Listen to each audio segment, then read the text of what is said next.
Hi, good evening, everyone, and welcome to this special session on INI SS recall for the April 2024. I'm going to take you through important question, and the whole idea of recall is the learning for students who actually join this later on. This is very important not only for the students who appeared this time, but it's equally important for the students who may be preparing both for the SS exam as well, NEET SS, as well as for the upcoming INI for the next session.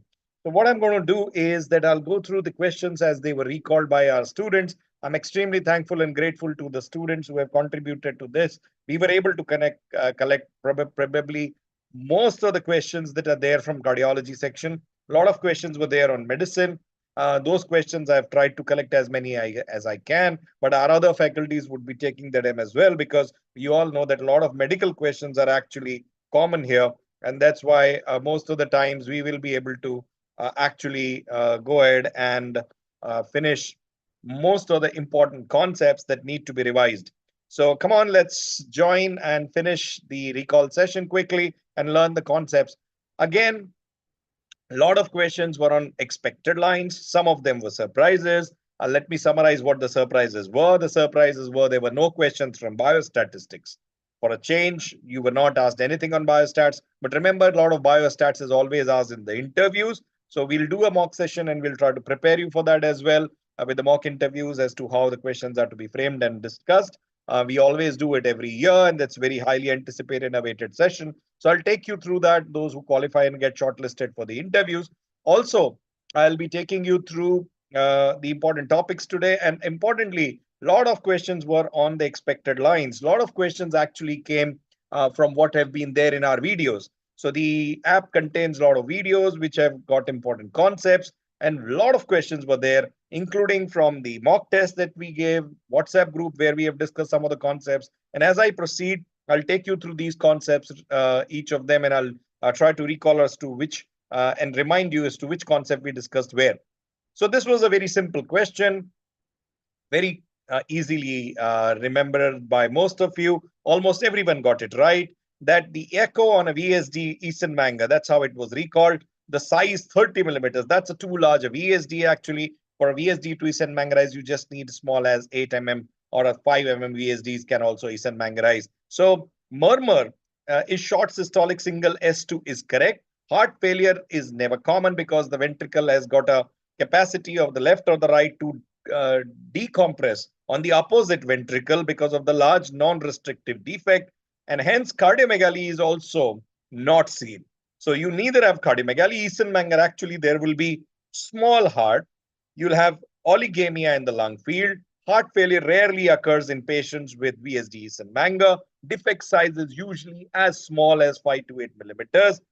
Only thing that was correct was murmur is short systolic with single S down. And this is a slide which we have actually discussed in our INI videos.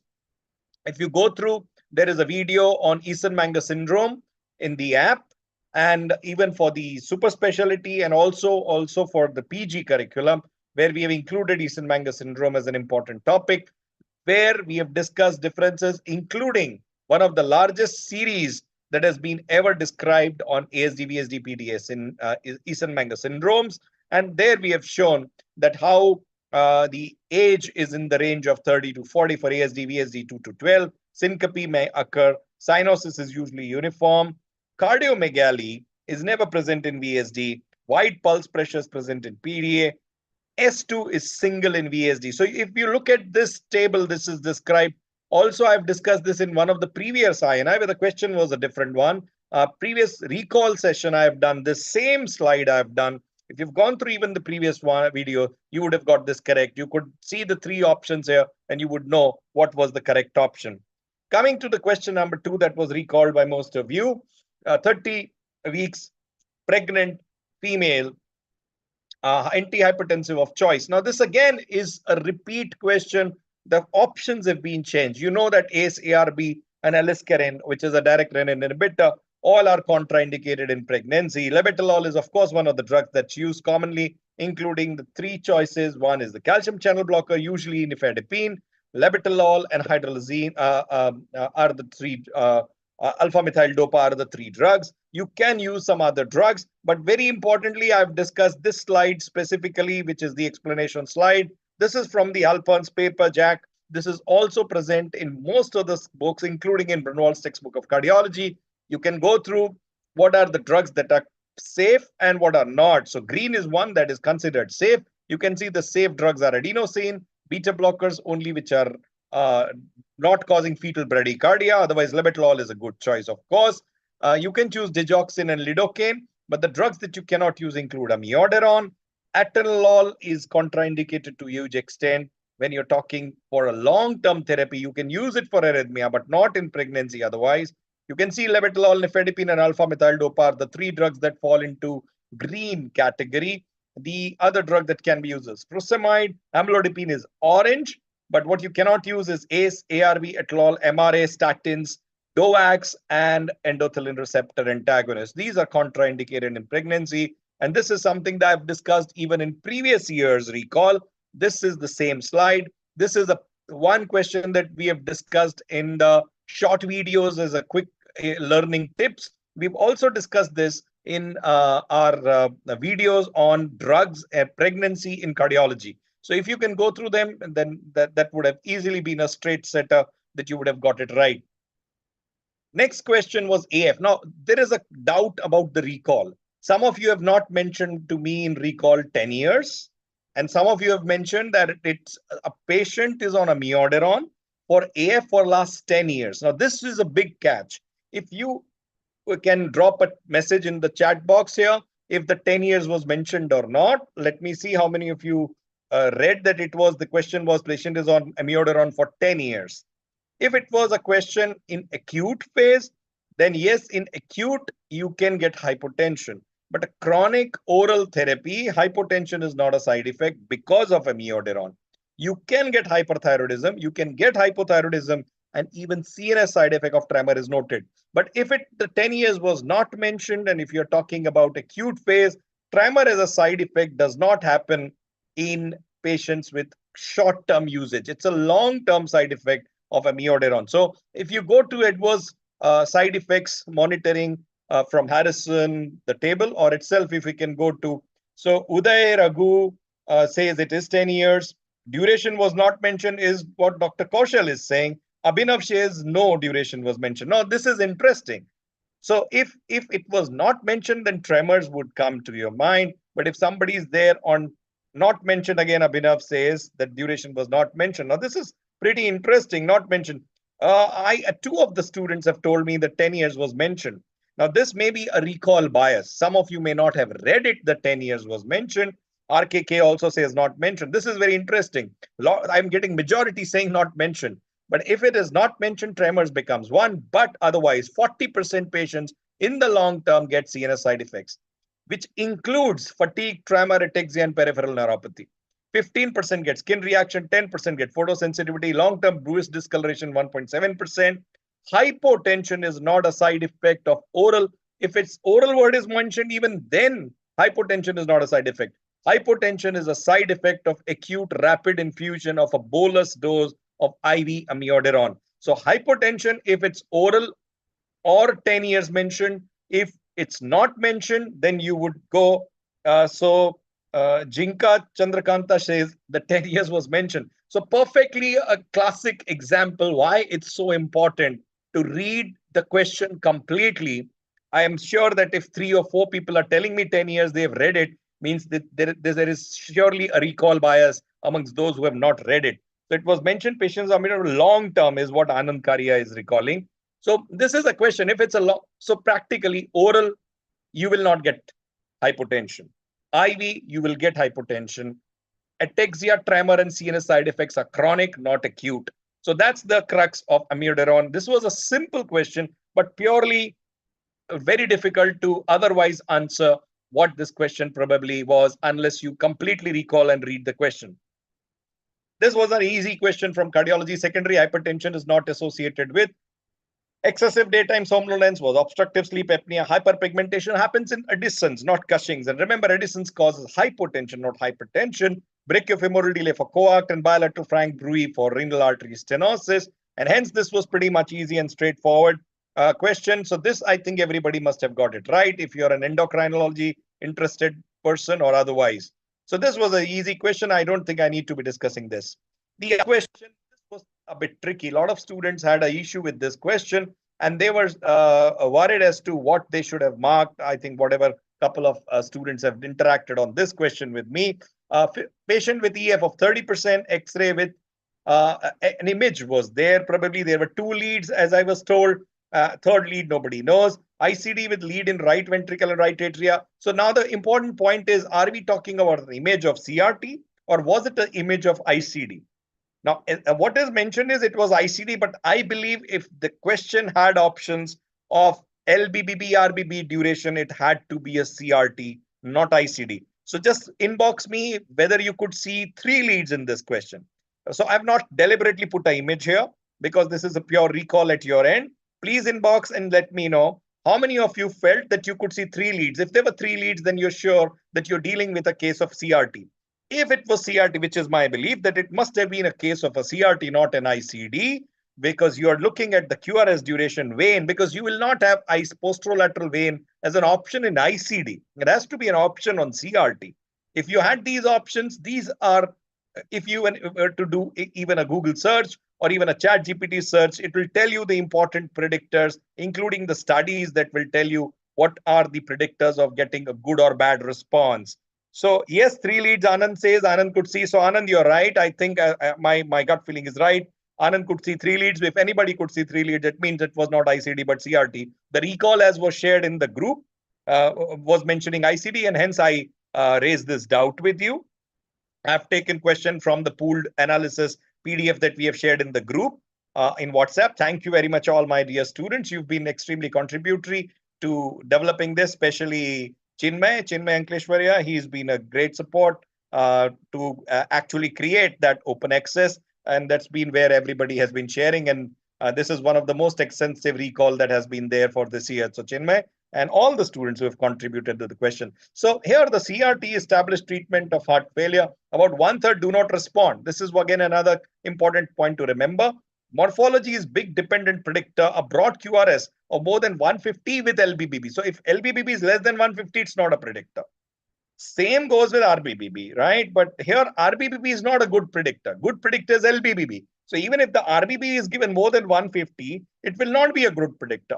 Yes, the lead is a big predictor because you need to shorten the QRS. So QRS complex can improve with a QRT prediction. For example, interval between peak to R and S has been found to be helpful in selecting patients for selective CRT. Among patients with R2S duration is also an important predictor. Also, improvement score and reduction in LV volume are predictor, and so are the tailor-made approaches, which includes the posterolateral vein. If you go through Harrison, it mentions atrial fibrillation is not a good predictor. Best predictor is a good vein when you're putting a CRT. If you have not put a lead in proper place amongst the given options, atrial fibrillation is a bad predictor. Short duration is a bad predictor. By exclusion also, you could have got this one right, that it was the posterolateral vein, which would have been answered as the right. So this is from Harrison. I'm giving you from Harrison, and it says in the RAF trial, where it is mentioned, most benefit in mildly symptomatic HFrEF occurs from applying this therapy in those with QRS width more than 140 and LBBB. So that rules out the first two options. Attempt to further risk stratify and expand indication of CRT modality other than electrocardiography have been disappointing, including the echocardiographic. That is fair.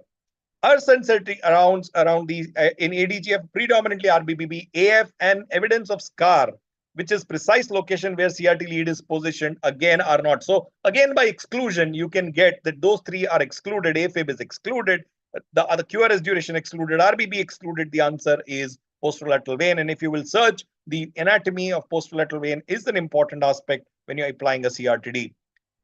One other question on Paraquat. Decontamination activation, activated charcoal was correct. O2 with face mask is correct. Hemoperfusion is correct. Dexamethasone is not indicated in Paraquat poisoning. Burning sensation, breathlessness, desaturating, low O2. What should not be given was asked. What should not be given was asked. The treatment, if you look, is Fuller's Earth, activated charcoal, and acetylcysteine, IV fluid, improved breathing, medication to raise blood pressure, ventilatory support, and of course, dialysis.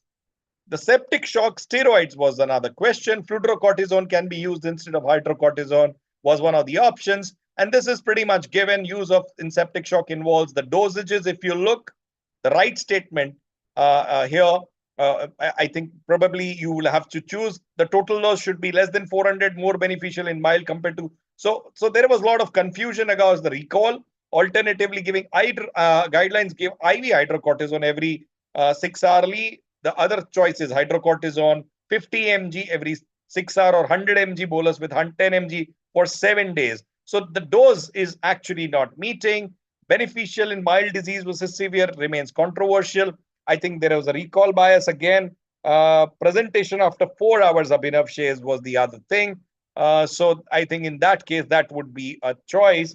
But pediatric spot cases level of, I'm not getting your, so what was the level of according, I'm not reading your full.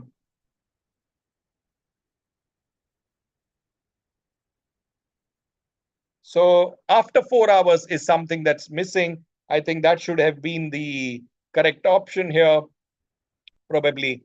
So we need to actually go and look into the options. So level of exam is something what pediatric spot cases is asking. I'm sure this is surprising. This is not classical of exam level that you would anticipate otherwise from an INI perspective. Lot of emphasis on questions. Three things I would say. One is a lot of questions on medicine, which are not classical. That's one aspect of it.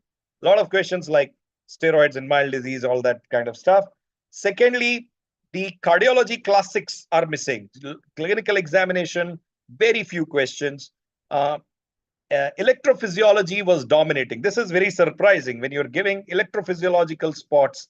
That's very surprising. So I would rate it slightly on the higher side as compared to the one on the previous year's INI. That's my take, pediatric spots. So for duration, 12 to 14 days for Paraquat poisoning, Anand says, Abhinav Dikshit says were the other options. I'm just recalling for that. So for that purpose, I think the options would change.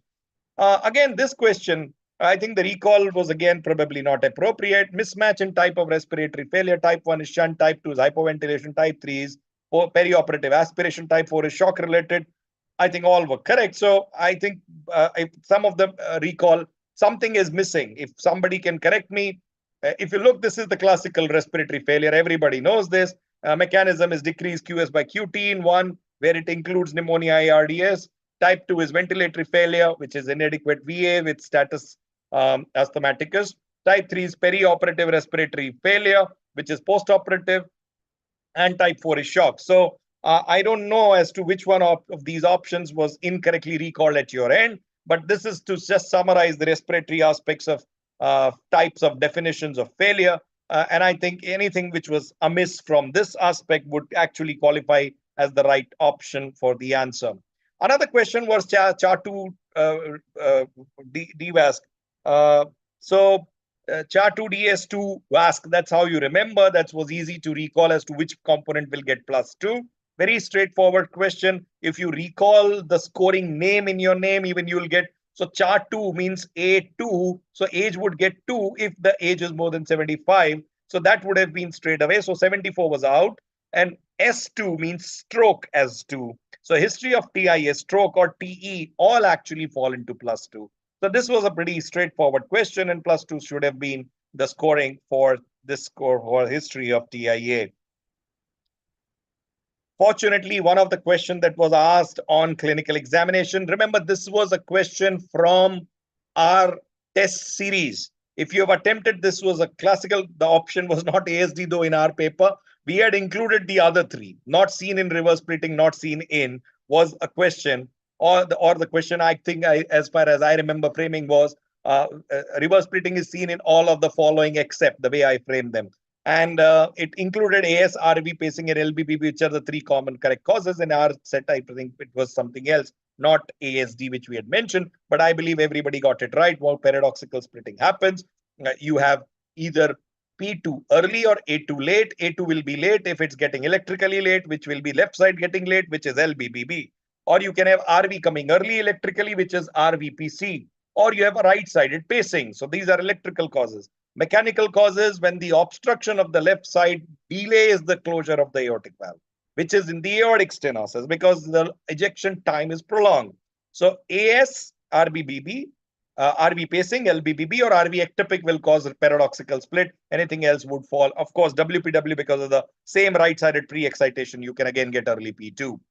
Next question was about mechanism of active mecarbil. I think we have discussed in a lot of videos, including quick recall sessions, including last year also. This probably last year this was asked, and I've discussed it in HOCM also, how omective mecarbil is a selective myosin activator and mevacamtan is inhibitor.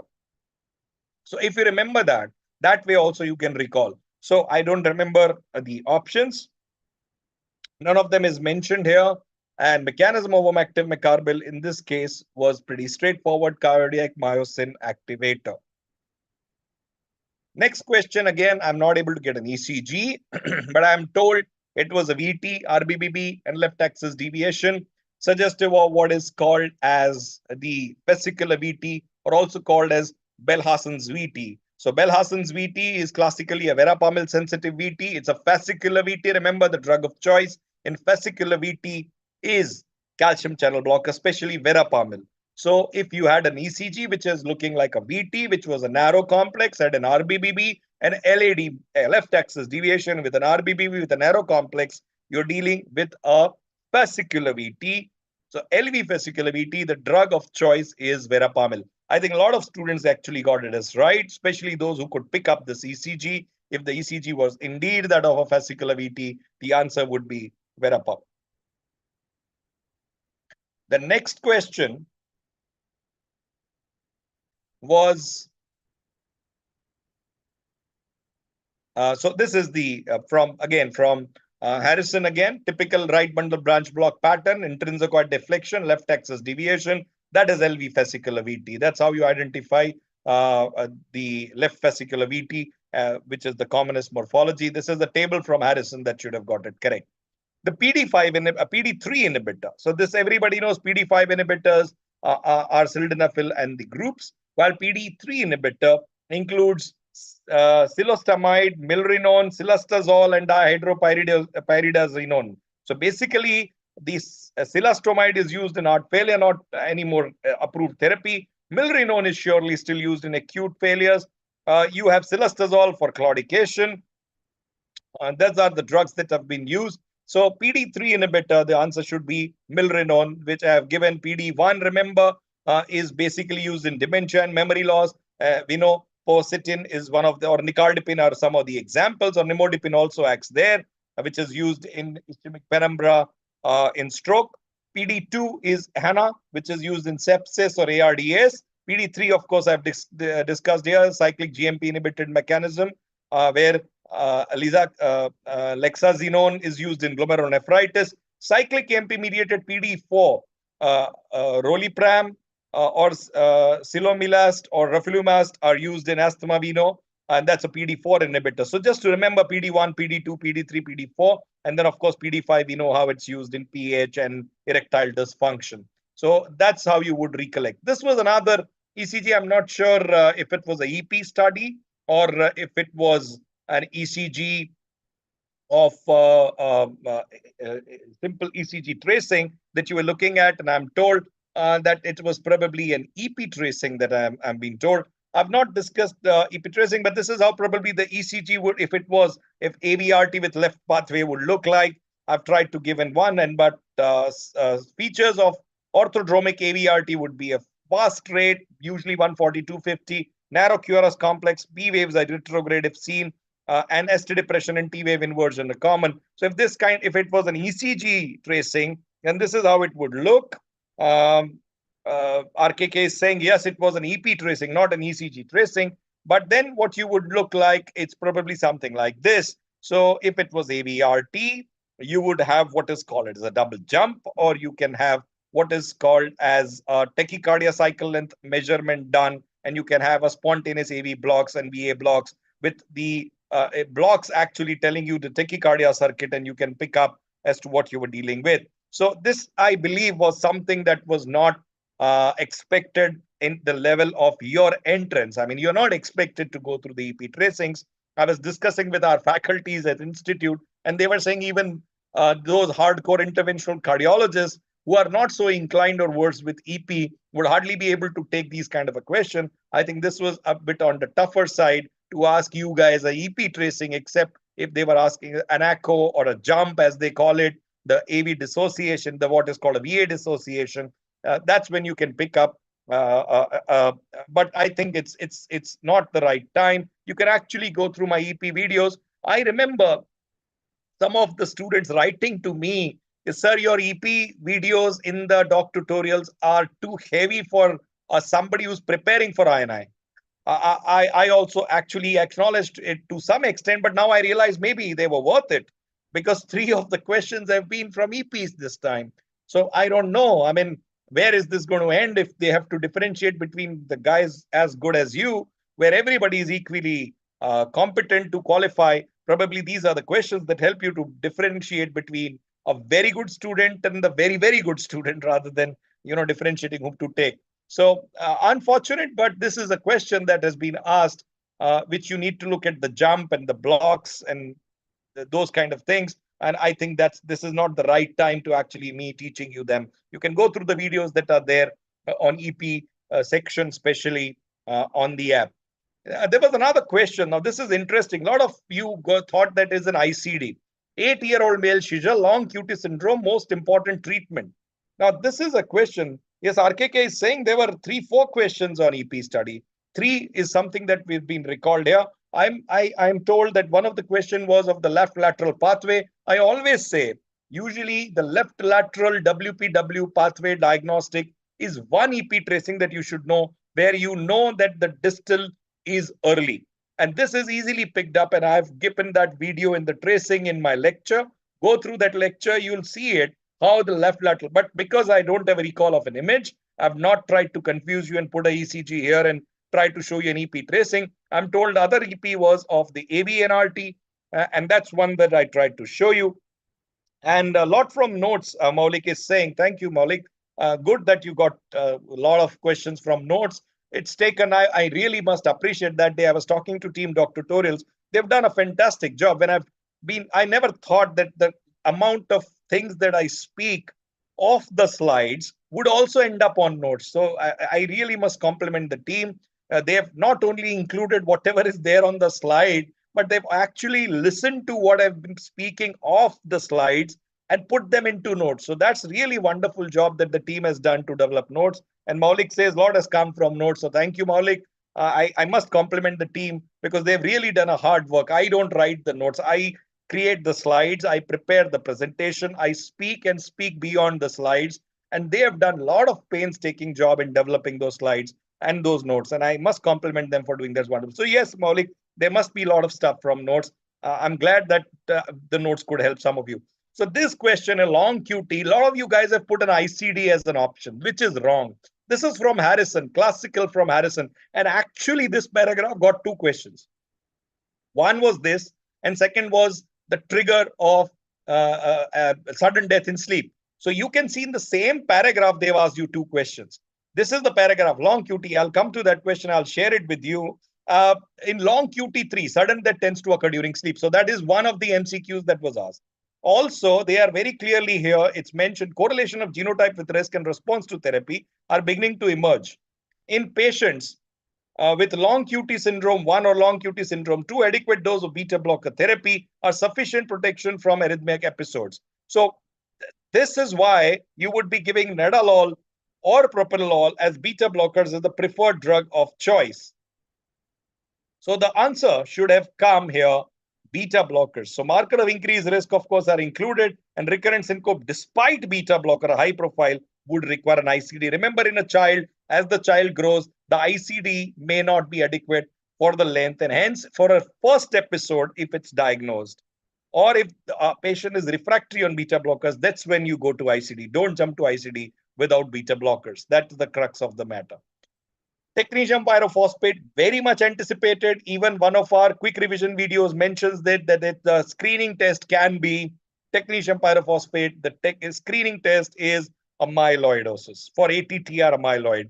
This is based on the uptake that you get from heart to bones is all that you need to know. So myocardial uptake, if it's less than bone, it's 1. Equal to bone, you call it 2. If it's more than bone, you call it 3. If it's more than bone, then you're dealing with ATTR amyloid. So technetium pyrophosphate, the HCl ratio, the heart to contralateral ROI mean count per pixel is what is counted. And if it's more, then you call it a suspected or a very high likelihood. That's when you can proceed and do the light chain and the immunofixation with light chain in urine and blood as well. And if required, a biopsy, cardiac biopsy to confirm the diagnosis. So before you proceed invasive, you do this. True regarding Takayasu. Now again, common renal involvement is not in our part of the world. Coronary is very, very rare. 30% patients detected after is not correct because most of our patients are actually early. Pentraxin 3 is the new marker. It was correct option here. If you go through the literature, it will tell you that it's a new disease inflammatory marker. Now, again, I will differ in options if the recall is not perfect. You can correct me if there was something else mentioned regarding, say, activity. Pentraxin 3 is the marker of activity. Now, if the question was not framed around activity, the question can fall into the category of either renal. Most common is though not renal, but renal can be commonly involved. If that is how the options are framed, then question changes. 30% detected after 40.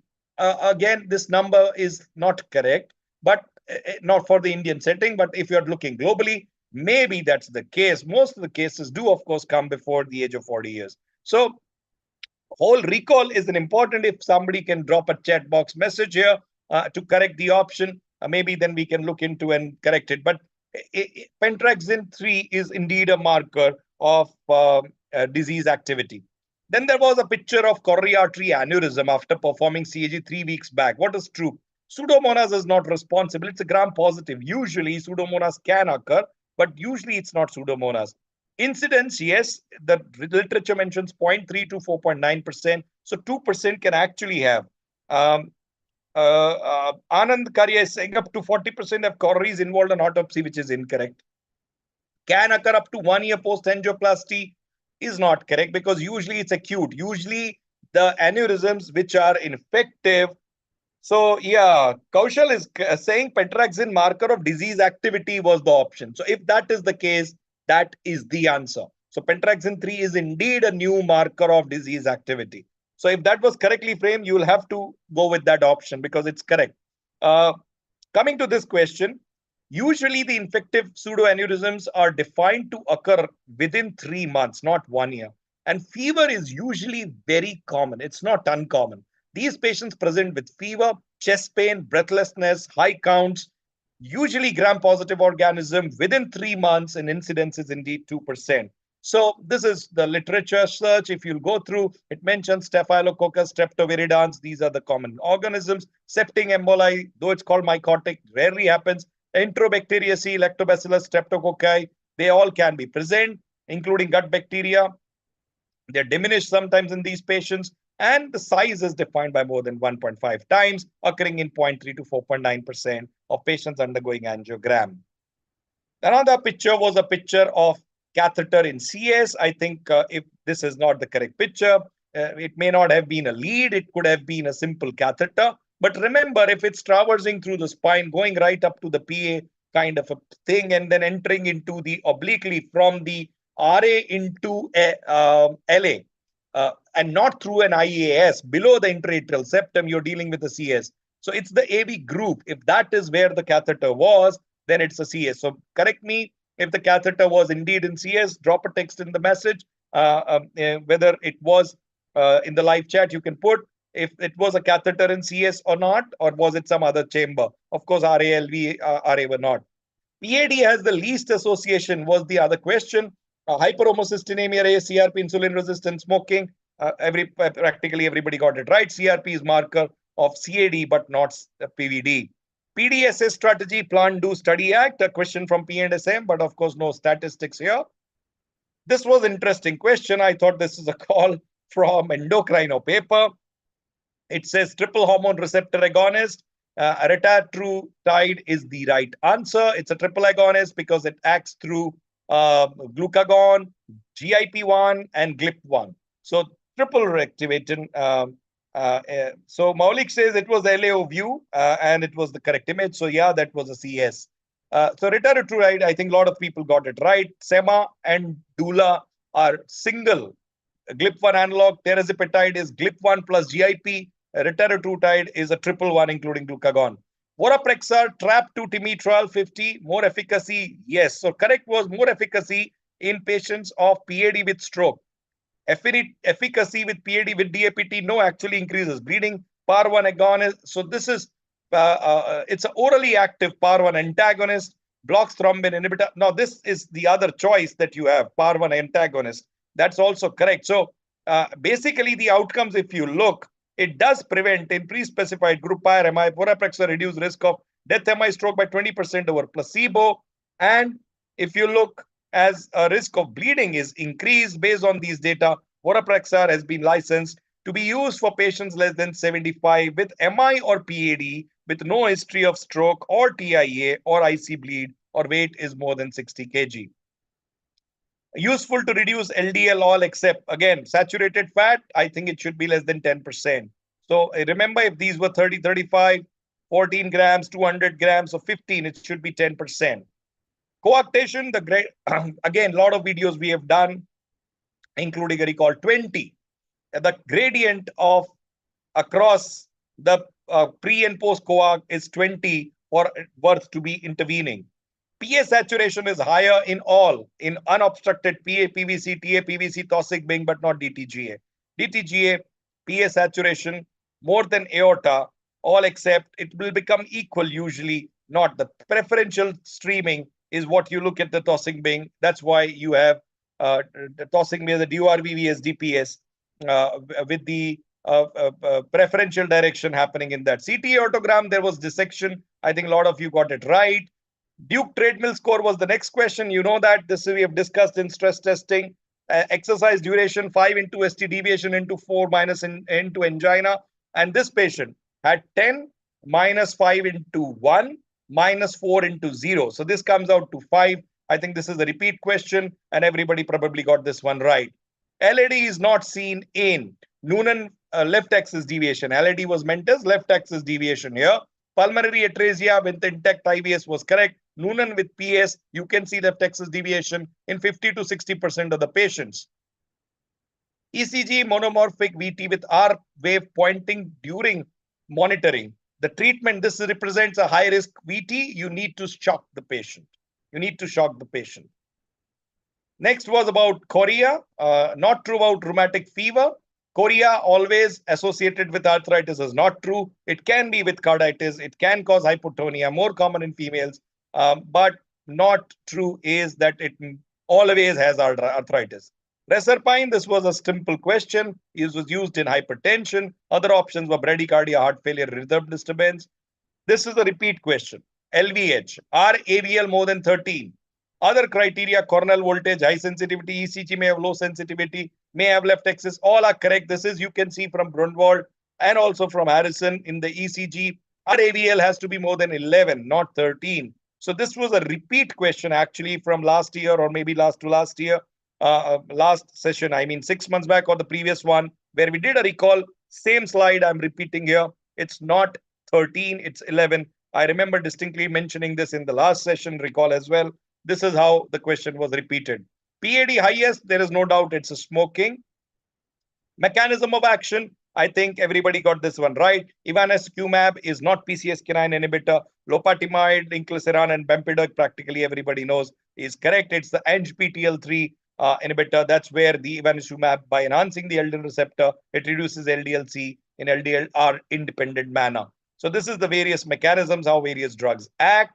You can pause the video and see this one when you recall it. Alirocumab and evolocumab being the injectable PCSK9 inhibitor, ezetimibe being there for intestinal lumen inhibitor.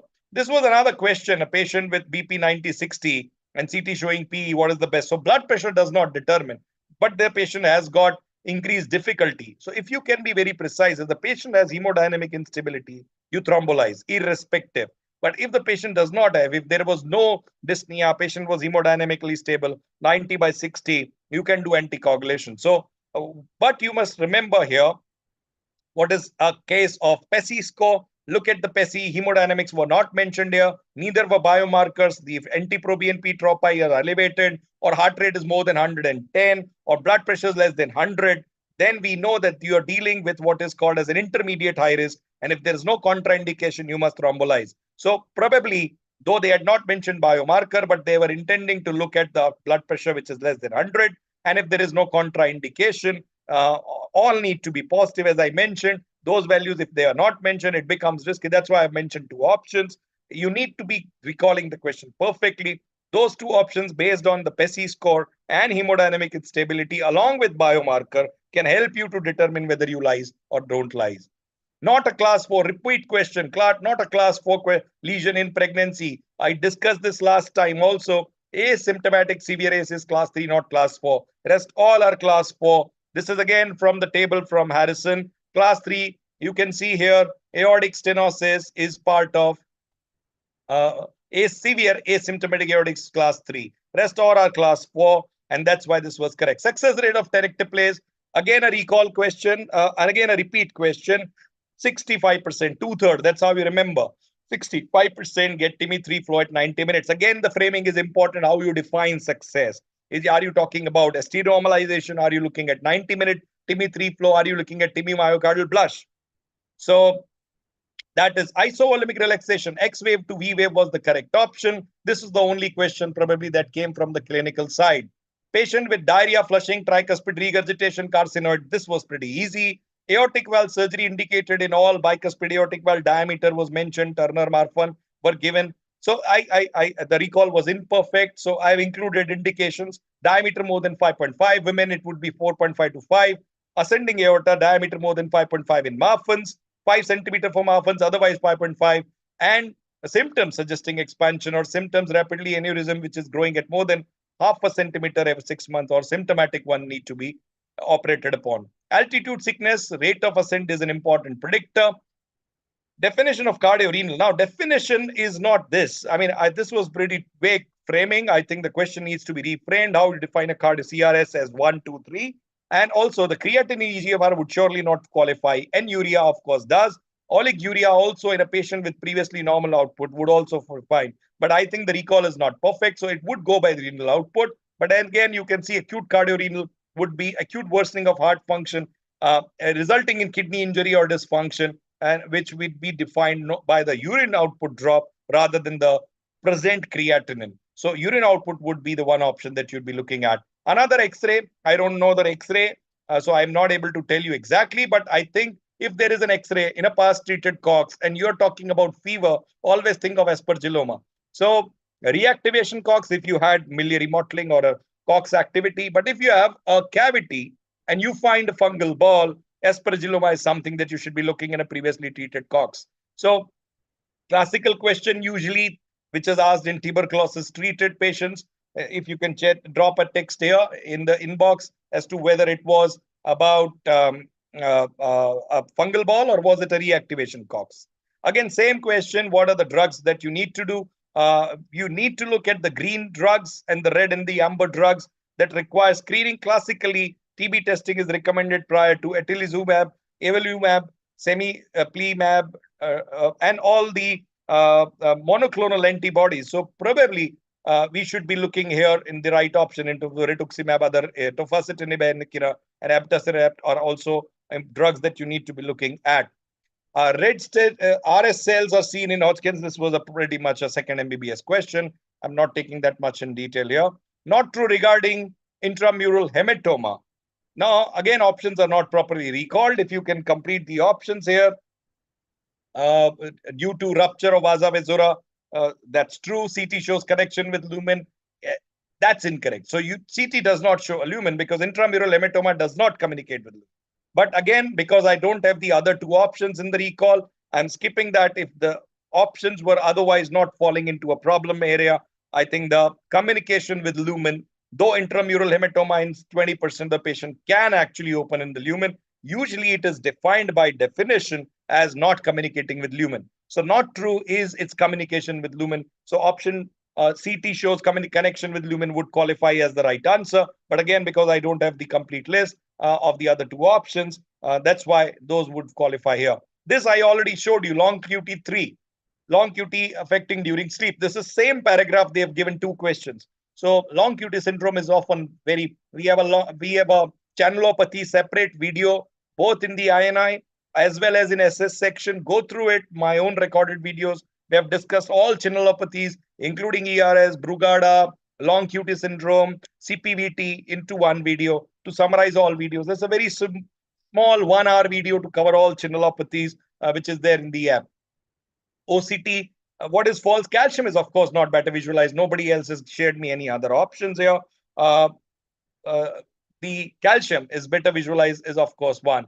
Prompt treatment of hyperkalemia and CKD patient, all the prompt is it cannot be potassium channel binders. You can't give resins for acute stabilization. So that would of course qualify whether it's a CKD or a non-CKD. Potassium channel binders are not going to work in promptness. They will work slowly. You need other three for the same.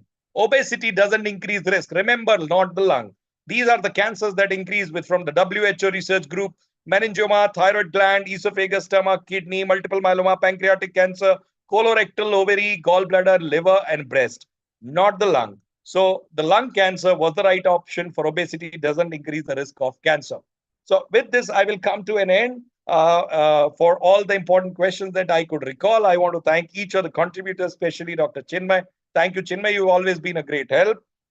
Pleasure to be discussing this with all of you. And if there are some questions, I think we have a couple of minutes. Before that, before I move on to the PG teaching, the mystery of history, which I'm talking in cardiology today, you can join that as well, which I proceed in next 5 minutes. So looking forward to have you in that session. And yeah, Maulik says post-TB altitude sickness least likely was the question, is what Kaushik is saying. So that's the thing. A lot of framing. I always tell that just don't skip reading the question properly. You miss a accept and you jump to a conclusion. That's why most of our doctutorial test series, my questions in cardiology, are framed in accept format for two reasons. One, to make you learn and grasp the importance of reading a question. And number two, to learn three important correct concepts with that except being one wrong. So that's the reason most of questions I deliberately frame in the format of all of the following are true or except, so that you learn three important messages and one wrong message that you need to correct and remember, and also that you don't miss out and mess up in questions when reading the question.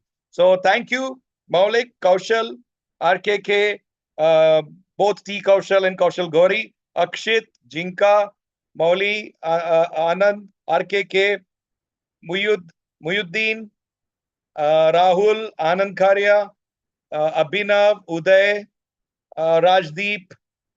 Thank you very much for staying connected, and I'll be looking forward to have you for the other sessions as well, and keep learning with you as I teach you.